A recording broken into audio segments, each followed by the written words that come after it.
네, 하나님의 영광을 위하여 라는 제목으로 함께 말씀 나누겠습니다.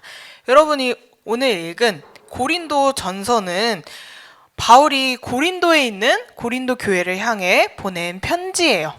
이 고린도라는 지역에 대해서 알고 있나요? 어떤 도시였을까요? 유일하게 교회가 세워진? 아니에요. 어떤 곳이었을까요?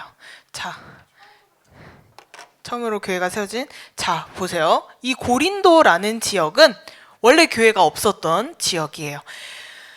이방신을 섬기고 있는 지역이었어요. 하나님에 대해서 모르고 다양한 신을 만들어서 섬기고 있었어요. 그래서 바다 옆에 있었던 항구 도시였기 때문에 지중해 연안을 항해하는 헬라, 애굽, 시리아, 가나안, 아시아 출신 선원들이 한 번씩은 꼭 들렀다 가는 도시였어요. 그래서 정말 많은 사람들이 왔다 갔다 했기 때문에 다양한 인종들도 있었고 다양한 문화와 정말 다양한 우상신들이 이곳에 있었어요. 이곳에 누구를 통해 교회가 세워지게 되었을까요? 맞아요. 바울이 이곳을 방문해서 복음을 전하고 교회를 세웠어요. 그 교회가 바로 고린도 교회예요. 그런데 이렇게 많은 문화 속에 살고 있는 고린도 교회에도 문제가 생기기 시작했어요. 아무리 사람들이 복음을 듣고 예수님을 알게 되고 믿음을 가지게 되었지만 무의식 중에 원래 살던 모습들이 드러나게 되고 사람들 간의 갈등도 생겨나기 시작했어요. 오늘 읽은 10장에서는 사람들이 어떤 것을 궁금해해서 바울에게 물어본 거였어요. 바울이 이것에 대해서 대답을 해줬는데 우상 숭배에 바친 제물의 음식을 먹어도 되는지 안 되는지에 대한 문제였어요. 이 내용을 다루기 전에 먼저 여러분들에게 물어보고 싶어요. 여러분, 우상은 뭐예요? 아니죠. 가짜. 없지만 사람들이 만들어낸 신이에요. 그 가짜 신에게 바친 제사 음식을 먹어도 될까요? 안 될까요? 우상을 부시면 먹어도 될까요? 또 된다라고 생각하는 친구. 자, 얘기해 보세요. 왜 되나요? 그냥 음식이니까? 또 가짜 신이니까 된다? 된다. 또 혹시 안 된다라고 생각하는 친구. 안 된다. 안 된다라고 생각하는 친구 없나요? 대답하고 싶지 않죠? 자, 안 된다고 생각하는 이유는 여러분들이 하나님께 바친 제물이 아니라 이 우상신을 섬기는 것처럼 보여질까봐 안 먹을 수도 있고 좀 껄끄러울 수도 있어요. 여러 가지 생각들이 여러분 마음속에 있을 거라고 생각해요. 바울은 이 문제에 대해서 한마디로 이렇게 대답했어요. 우리 같이 읽어볼게요. 시작! 그런즉 너희가 먹든지 마시든지 무엇을 하든지 다 하나님의 영광을 위하여 하라. 오늘 읽은 31절의 말씀이에요. 자, 이 말이 무슨 뜻인지 한번 살펴볼게요. 여러분, 사람이 기본적으로 살기 위해 꼭 필요한 게 뭐가 있죠? 물, 또 먹는 거 중요하죠. 우리 몸에 영양소들을 잘 채워줘야 우리가 이 생명을 유지해 나갈 수 있어. 그래서 우리가 매일 이런 고민을 하면서 살아요. 오늘은 뭘 먹을까? 또 카페에 가서는 무엇을 마시면 좋을까? 또 종종 이런 말을 하는 친구들도 있어요. 뭘 먹으면 잘 먹었다고 소문이 날까? 네, 우스갯소리지만 우리가 하는 고민들 중에 상당히 많은 부분들을 먹는 것으로 고민해요. 왜냐면 가장 중요한 일이기 때문이에요. 그렇다고 우리가 살아가는데 먹고 마시는 것만 중요할까요? 아니에요. 또 뭐가 필요해요? 잠자는 데도 필요하고요. 옷도 필요하겠고, 또 집 얘기했죠? 또 네, 많은 것들이 필요하죠. 자, 그런데 우리에게 또 아주 중요하게 이 먹고 마시는 것만큼 중요한 것이 또 있어요. 마태복음 4장 4절에서는 이렇게 이야기해요. 사람이 떡으로만 살 것이 아니요 하나님의 입으로부터 나오는 모든 말씀으로 살 것이라 하였느니라. 아멘. 이렇게 말씀하고 계세요. 자, 먹는 거 마시는 거 외에 또 우리에게 뭐가 필요하다고요? 하나님의 말씀이 필요해요. 이 말씀이라는 것은 우리 마음의 양식이기 때문에 우리에게 꼭 필요한 말씀이에요. 우리를 지으신 분이 누구시죠? 네, 하나님이시죠. 그래서 우리를 만드신 하나님의 말씀이 반드시 필요해요. 우리는 우리의 배를 불리기 위해서, 우리가 살아가기 위해서, 맛있게 먹기 위해서, 친구들과 교제하기 위해서 먹고 마시기도 하지만 궁극적으로 우리의 목표는 하나님을 위해서, 바로 하나님의 영광을 위해서가 되어야 해요. 우리가 살아가는 이유가 하나님의 영광을 위해 창조된 존재이기 때문이에요. 이런 사실들을 알려면 우리가 뭘 봐야 해요? 말씀을 봐야 알 수 있어요. 이 당시에 바리새인이라고 하는 사람들이 있었어요. 이 사람들은 하나님을 정말 열심히 믿고 하나님에 대한 믿음이 정말 누구보다 대단했던 사람들이에요. 그리고 이 율법에 대해서 정말 많이 알고 있고 많이 외우고 있고 똑똑한 사람들이 많았어요. 그런데 이 사람들은 그 하나님을 믿는 믿음이 정말 뛰어나는 걸 넘어서 자신을 자랑하기가 지나치게 되었어요. 어떻게 했냐면, 여러분, 기도를 보통 우리는 어디서 할까요? 교회에서도 하고, 집에서도 하고, 방에서도 하고, 침대에서도 하고, 여러 곳에서 할 수 있죠. 그런데 이 바리새인들은 기도를 밖에 나가서 아주 넓은 도로, 사거리 큰 도로에서 큰 소리로 했어요. 왜 이렇게 했을까요? 전도를 위해서 그렇게 했을까요? 아니에요. 그쵸? 자랑하기 위해서. 나는 이렇게 하나님께 기도도 열심히 하고 이렇게 사람들 많은 데서도 창피하지 않고 기도할 수 있어 라는 자기 자랑이라는 마음이 더 컸기 때문이에요. 전도의 마음이었으면 정말 좋았겠죠. 하지만 그들의 마음에는 그런 것들이 없었어요. 또 어려운 사람들을 도와주는 구제 활동도 정말 열심히 했어요. 그런데 그 구제 활동을 할 때 길거리에서 나팔을 불면서 큰 소리로 구제 활동을 하러 다녔어요. 왜 그랬을까요? 맞아요. 자랑하기 위해서. 나는 이렇게나 많은 어려운 사람들을 도와준다. 나는 이렇게 대단한 사람이야. 나는 이렇게 잘난 사람이야. 이것들을 뽐내기 위해서 이렇게 드러내기를 즐겼어요. 여러분, 근데 이 기도와 구제 활동 좋은 일이에요? 나쁜 일이에요? 분명 좋은 일이에요. 그런데 이 사람들의 모습을 보니 좋아 보여요? 나빠 보여요?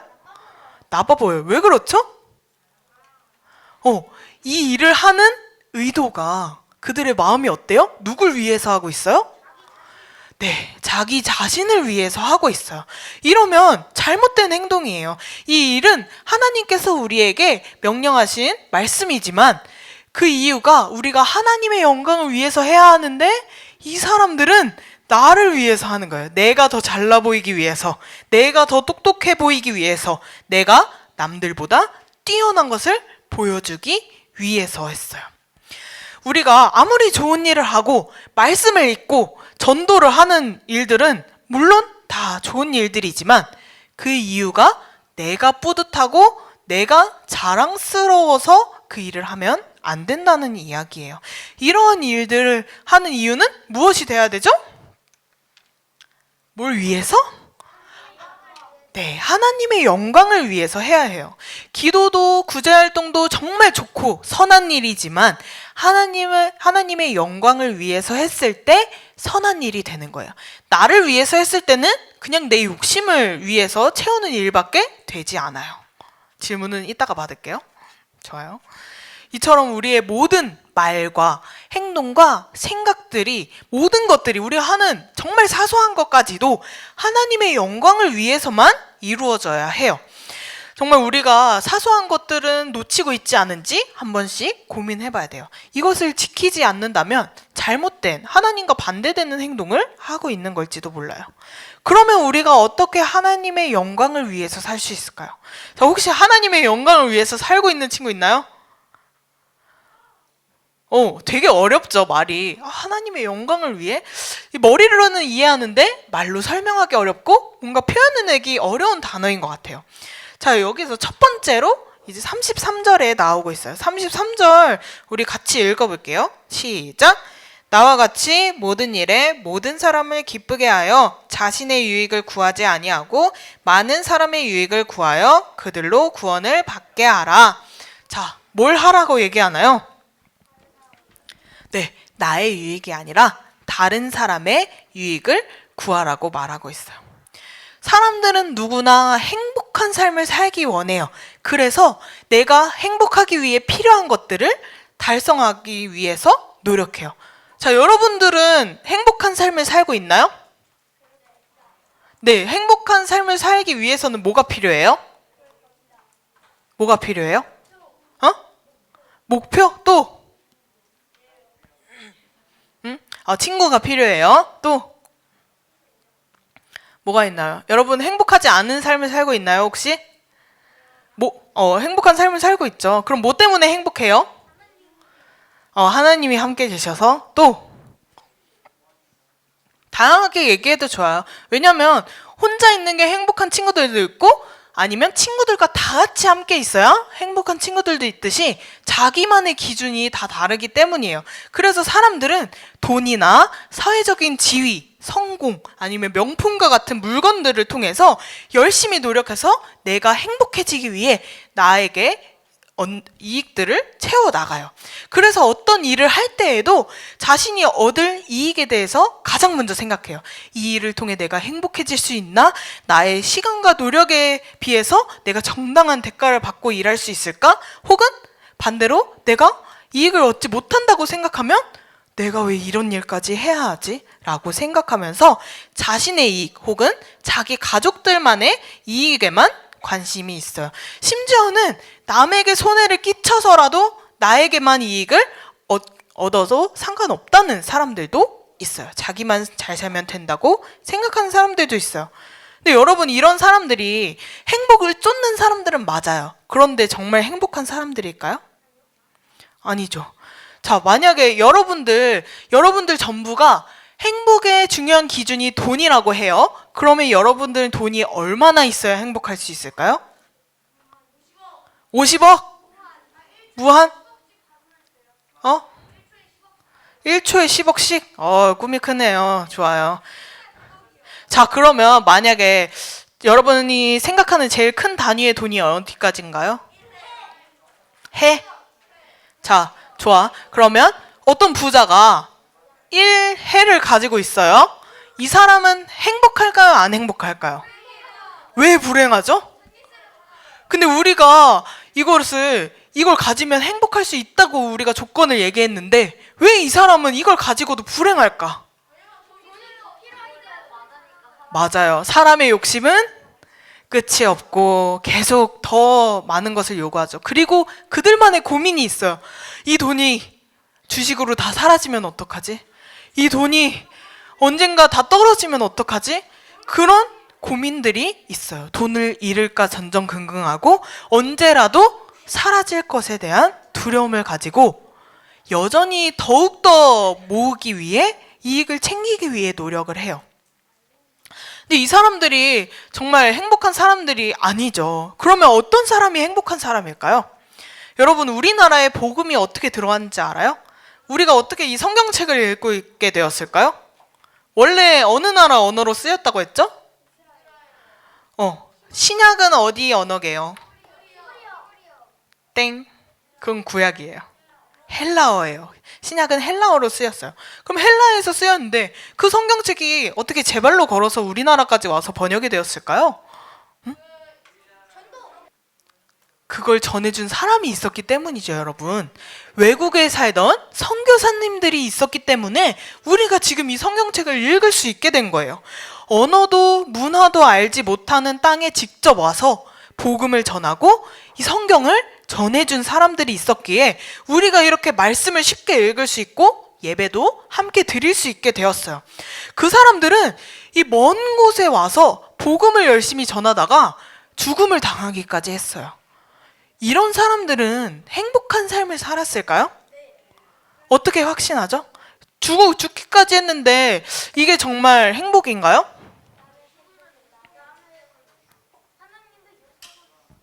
맞아요. 이 사람들은 그래도 그 돈이 1해를 가지고 있는 사람보다는 몇 배, 몇십 배나 행복한 사람이었을 거예요. 하나님이 만드신 세상에서 하나님의 영광을 위해 하나님을 전한 일이었으니까요. 진정한 행복은 하나님께로부터 나온다는 사실을 기억해야 해요. 세상의 행복은 제한적이고 유한해요. 언젠가는 사라질 끝이 나는 거예요. 하나님께서는 우리에게 끝이 없는 무한한 행복을 주실 수 있어요. 우리의 돈이나 세상 물질들은 우리가 죽으면 사라지지만 몸이 죽고 나서도 만날 수 있는 하나님을 위해 사는 것이 영원한 행복을 누릴 수 있는 길이에요. 만약 여러분들의 지갑에 당장 1조가 들어왔는데 들어오자마자 죽었어요. 그럼 그 돈이 의미가 있나요, 나에게? 없어요. 왜냐면 나는 사용하지 못하거든요, 더 이상. 그러니까 엄마 아빠 말고 나에게요. 그 돈은 우리가 죽으면 사라져요. 그리고 예수님이 다시 이 땅에 오시면 이 세상에 지금 내가 모아둔 돈, 이 세상에 모아둔 나의 보물, 재물 아무것도 소용없어요. 집이 있어도 그거 가지고 천국 끌고 올라갈까요? 그럴 수 없어요. 그러면 정말 좋겠지만 하나님께서는 천국에 더 영원하고 행복한 그런 좋은 곳을 마련하셨어요. 아직 하나님을 모르는 사람에게 복음을 전하는 것이 그 사람에게 가장 큰 유익을 줄 수 있는 방법이에요. 바울이 이야기했잖아요. 나의 유익보다 많은 사람들의 유익을 구하라. 우리가 모르는 사람들에게 복음을 전하는 것이 바로 이 유익을 전하는 일이에요. 그들이 변화된 삶을 선물해 주는 거기 때문에 하나님의 영광을 위해 사는 것이 돼요. 두 번째로는 32절에 나와 있어요. 32절 같이 읽어볼게요. 시작! 유대인에게나 헬라인에게나 하나님의 교회에나 거치는 자가 되지 말고 라고 이야기하고 있어요. 자, 여러분, 거치는 자가 되지 말래요. 거치는 자가 뭘까요? 거치는 자? 어떤 사람? 네, 어떤 사람이냐면 여기 걸림돌이라고 써있죠. 마치 걸림돌에 걸려 넘어지는 사람과 같아요. 이 거치는 자는 걸림돌이에요. 누구에게나 어디에서든지 걸림돌이 되지 말라고 하고 있어요. 많은 사람의 유익을 구하는 일, 정말 좋은 일이에요. 복음을 전해서 사람들로 하여금 구원받을 수 있게 하는 일, 정말 좋은 일이죠. 그런데 구원받을 수 있게 복음을 전하면서 그 사람의 마음에 상처를 줘요. 그러면 좋은 일인가요? 어떤가요? 복음을 전하는 일은 좋은 일이 맞아요. 그런데 그 사람에게 상처 주면서 얘기해요. 그 사람을 막 비난하고 막 못살게 굴면서 이야기해요. 좋은 일인가요? 이런 행동이 바로 걸림돌과 같은 행동이라는 거예요. 길을 가다 돌부리에 걸려서 넘어지듯 말이에요. 우리가 좋은 말로 이렇게 하지만 그 사람에게 상처를 주고 불편하게 한다면 결국 우리는 그 사람을 걸려 넘어지게 만드는 걸림돌일 뿐이에요. 하나님의 영광을 위해서 사는 것은 누군가를 미워하고 상처 주는 행동이 있어서는 안 돼요. 누군가 나의 행동을 보고 저렇게 행동하는 게 예수님 믿는 사람 맞나? 저렇게 행동하는 게 정말 교회 다니는 사람의 태도인가? 라고 의심을 갖게 되고 그 사람의 믿음에 문제가 생긴다면 우리의 행동이 잘못된 행동이라는 거예요. 그 행동이 비록 좋은 일이라고 할지라도요. 하는 일 자체가 잘못된 것이 아니에요. 하는 사람의 마음과 받아들이는 사람의 마음이 중요해요. 그 행동을 본 누군가의 믿음을 위해서 우리가 그의 유익을 위해 행동해 줘야 되는 거예요. 걸림돌이 되어서는 안 돼요. 자, 그럼 여기서 다시 질문할게요. 여러분, 우상에게 바쳐진 제사 음식 먹어도 될까요? 안 될까요? 왜 되죠? 맞아요. 제일 중요한 게 그 먹는지 안 먹는지가 중요한 게 아니라고 했어요.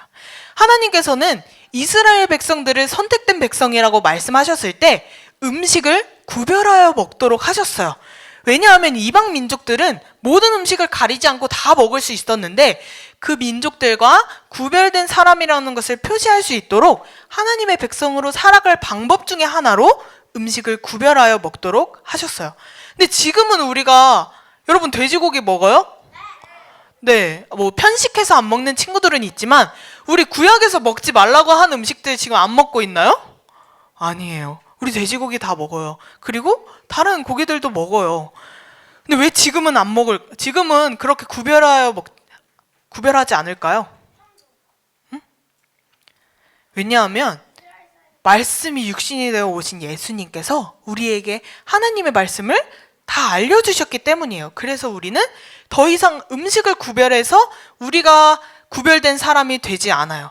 다만 사랑으로 구별할 수 있어야 해요. 세상에서 말하는 사랑과는 조금 다를 수 있어요. 고린도 교회가 우상숭배에 사용한 음식을 먹는 것은 그 일 자체는 잘못된 일이 아니었어요. 성경에서도 그 음식이 만약에 우상숭배한 음식인지 몰랐다면 묻지 않고 먹어도 된다고 하셨고, 또 이방인들이 대접한 음식도 그 음식이 제사 음식인지 아닌지 몰라도 그냥 먹어도 된다고 하셨어요.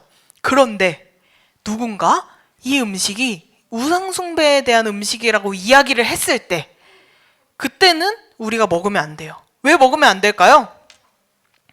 누군가 이 모습을 보고 마음에 시험이 들거나 어려움이 생길까 걱정되는 마음에 우리가 먹으면 안 된다는 이야기예요. 우리가 아까 뭐라 그랬죠? 걸림돌이 되어서는 안 돼요. 아무리 좋은 일이어도 그 사람에게 마음에 상처가 되거나 그 마음이 불편해진다면 좋은 일도 걸림돌이 될 수 있어요. 우상숭배한 그 음식도 마찬가지예요. 우리가 이 음식을 먹는 것은 죄가 되지 않아요. 하지만 그 음식을 먹는 것을 보고 예수님 믿는 사람이 저거 먹어도 돼? 라고 생각하는 사람을 위해서 우리가 먹지 않아주는 것, 이것이 올바른 행동이에요. 그리고 하나님의 영광을 위한 일이에요. 바울은 무슨 일을 하든지 무엇을 위하여 하라고 했죠? 하나님의 영광을 위하여 하라고 했어요. 내가 꿈을 가져도 나를 위한 꿈이 아니라 하나님의 영광을 위한 것이어야 해요. 어느 누구라도 나의 말과 행동으로 인해 넘어지게 만들면 안 돼요. 그게 설령 남을 위한 말이어도, 남을 위한 행동이어도 상처를 주는 것들은 잘못된 행동이라고 말하고 있어요. 보통 사람들은 남에게 충고를 할 때 그 사람을 정말 위해서 하는 말이기보다 내가 불편해서 나를 위해서 하는 말들이 더 많이 있어요. 바울은 다른 사람을 기쁘게 하고 다른 사람들의 유익을 구하고 구원받게 돕는 것을 몸소 실천하면서 가르쳤어요. 이것을 한마디로 사랑이라고 말할 수 있어요. 나의 유익을 구하기보다 남의 유익을 구하기 위해서는 사랑이 없이는 가능하지 않은 일이에요. 바울은 우리에게 사랑하며 사는 삶을 가르쳤어요. 우리도 주변에 믿지 않는 친구들이나 혹은 믿는 친구들이어도 잘못된 말을 하고 잘못된 행동을 하는 친구들이 분명히 있어요. 그런데 그 친구들을 가르쳐 준다는 핑계로 그 친구의 마음을 불편하게 하고 그 친구를 상처 주게 한다면 안 돼요. 우리가 더 그 친구를 위해 사랑을 베풀 수 있어야 해요. 말을 전해도 좋은 말로 전해줄 수 있어야 하고요. 만약에 내가 그런 말을 하기 어렵다면 어른들의 도움을 받고, 또 그것마저도 여의치 않다면 하나님께서 우리에게 기도라는 것을 알려주셨잖아요. 하나님께 기도로 간절히 구하는 거예요. 하나님, 저 친구의 행동이 바르게 고쳐질 수 있도록 도와주세요. 우리가 좋게 행동하는 것이 좋아요. 우리에게는 언제나 하나님이 항상 옆에 계시다는 것을 기억해야 해요. 우리가 하나님께 받은 사랑을 나눌 수 있어야 해요. 하나님의 영광을 위해서 사는 것, 하나님의 영광을 위해 우리가 행동하는 것은 사랑을 베풀어 주는 일이에요. 세상은 이렇게 말하지 않아요. 누군가 나에게 위해를 가한다면 우리도 똑같이 갚아줘야 한다라고 이야기해요. 하지만 하나님은 그렇게 말씀하시지 않아요. 사랑의 하나님은 그래도 우리는 더욱더 그 사랑을 베풀어라. 누구를 위해서? 하나님을 위해서 그렇게 행동해야 해요. 누군가에게 상처 주고 괴롭게 하는 존재가 아니라 하나님께 받은 사랑이 넘치는 우리 소년부 친구들 되길 바래요. 그것이 바로 하나님께 정말 영광 돌리는 삶을 살아갈 수 있는 거예요. 우리 소년부 친구들 모두가 하나님의 그 사랑을 기억하면서 하나님의 영광을 위한 삶을 살아가는 친구들이 되길 바래요. 여러분,